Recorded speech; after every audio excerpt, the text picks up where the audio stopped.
tell it's a really good motor, and I'll tell you why. Same thing as coils, guys. If you look inside, it has, let me see if macro will do this.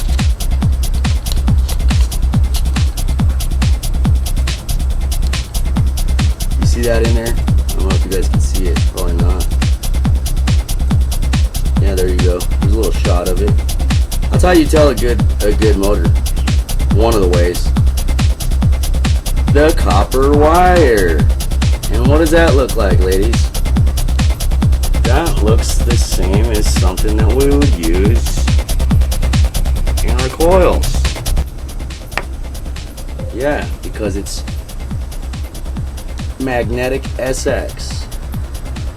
And this is a good one too. You can see the red inside. So these are good motors. And there is a difference. That is a nice big freaking motor.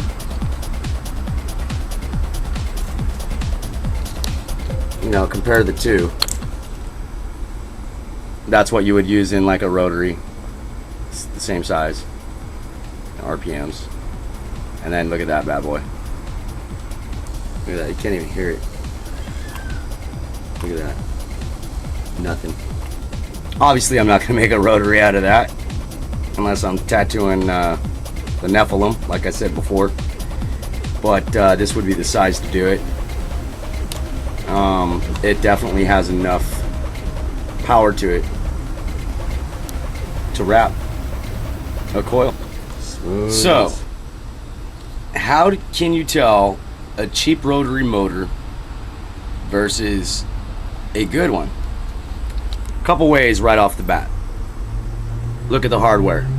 Look at the hardware used. Okay? So, what would you say this one is? You know? Think about it. Take a look at that hardware. Okay?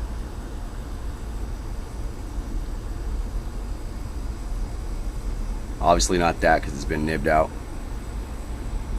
See if you could spot the differences between these motors.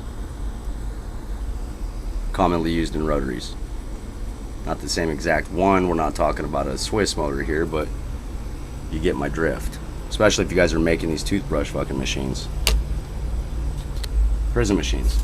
And some prison machines are badass. Let me tell you, I've seen a lot of work. Now, take a look at this one. Focus on the hardware.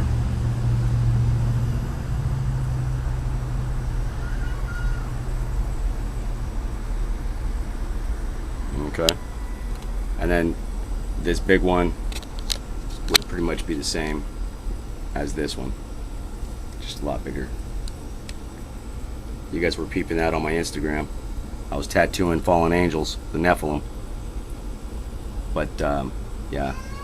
Okay, so now you obviously see the difference between the hardware. Alright?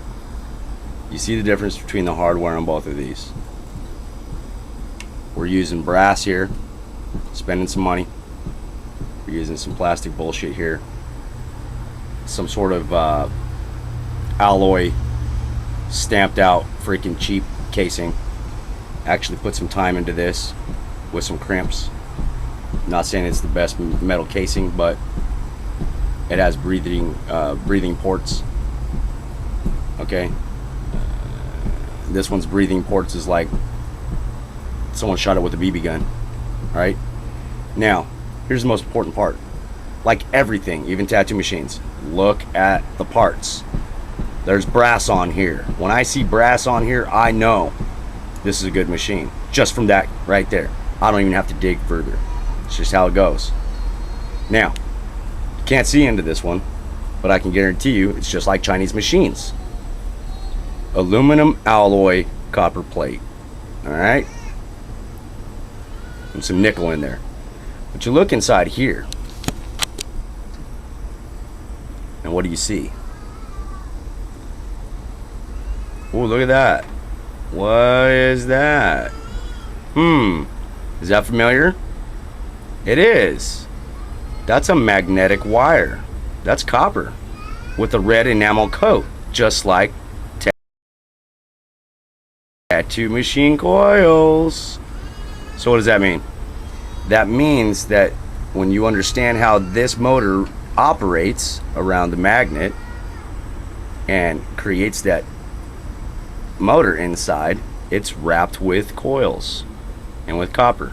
All of them are. Alternators are in cars and blah blah blah blah down the chain. Same with the big one. You look and you can see the wire. And this one's green. Like what? Like tattoo machine coils, because it is magnetic SX wire.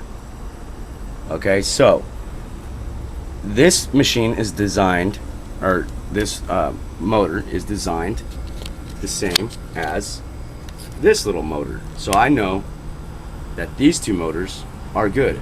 I know that this one has to be because of where it came from. If you want to know where this one came from, email me. If you want to know where this one came from, email me. If you want to know where this one came from, go on eBay and look up cheap Chinese motors. There's a difference between this one and these two. Now let's find out what. I'm 16.7. 16.7 on the volts. I'm not going to change it. Now, I'm going to hook up this motor. Obviously, the cheap one, right? Am I correct? Pay attention. I'm not changing anything.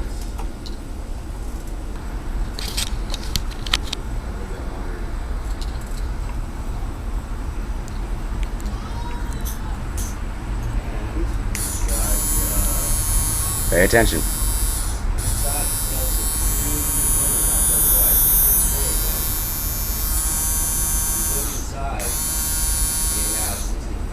Now, what I say to be the good one because of the parts used, the brass and the SX magnetic wire like tattoo coils. It's all science, guys. I don't need to know the manufacturer to know it's good. That's how you tell a good motor. One of the ways. The copper wire. Now listen, pay attention. You heard the other one.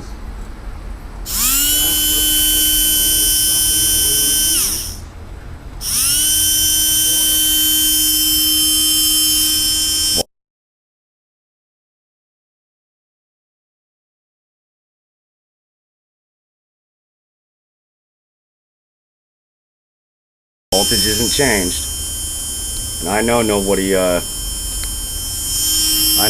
done a video on this, because they don't know what the fuck they're talking about.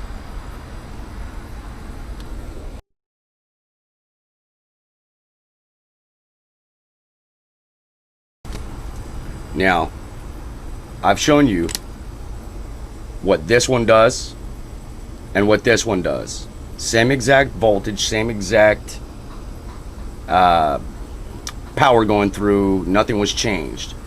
With rotaries, we're looking at RPMs. Okay, obviously the sound and tone of this one indicates its RPM versus this one and the sound and tone that you heard and its RPM. They were both at 16.7, but you heard this one dumbed down, and you heard this one at 16.7. It was a beast. Okay, and there's freaking reasons why, and I already covered those reasons why. And this is like regular tattoo machines as well, with coils, traditional coil. You look at the parts, you look at that, you see that? That's a beautiful thing. It's called magnetic SX wire. All right, that's a red enamel coating. Looks familiar, doesn't it?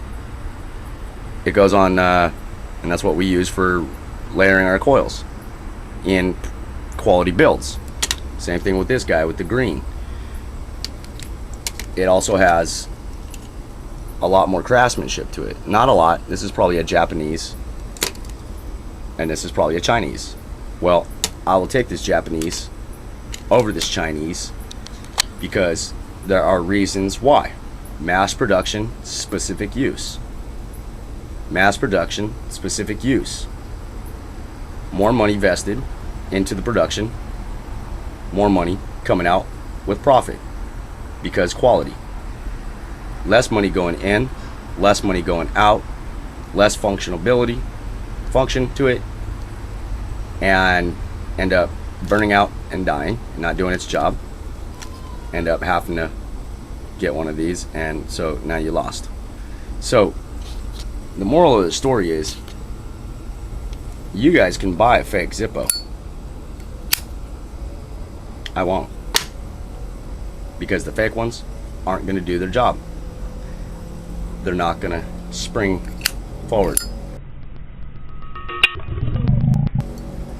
They're not going to hold my liquid as long. They're not going to light and stay lit. They're going to fall apart at the joints. Craftsmanship's not there. You can buy a Husky, and I'll continue with my SOG.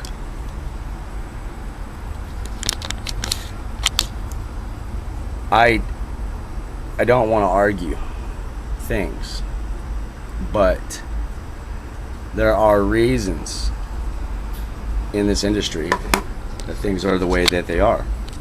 You cannot purchase a fake Dragonfly or Bishop, Rotary, or any of them, Swash Drive, or whatever the hell rotor you want to get, just to test it and be on the cheap side, to test it to see if you want to get a good one. You're going to fail with this one and not ever get this one. What you need to do, kick that out of the garbage, or leave it in the garbage, and just chuck it. Get rid of it. Get rid of it.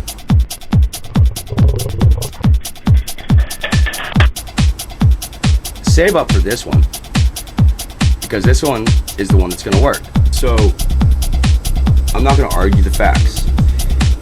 It's all common sense when you really look at it.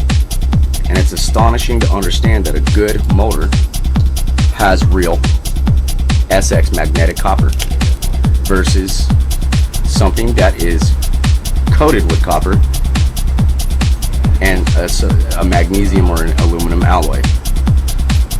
End of subject. I hope you learned something. I know this shit's not on the internet, and I had to do it. Deuces.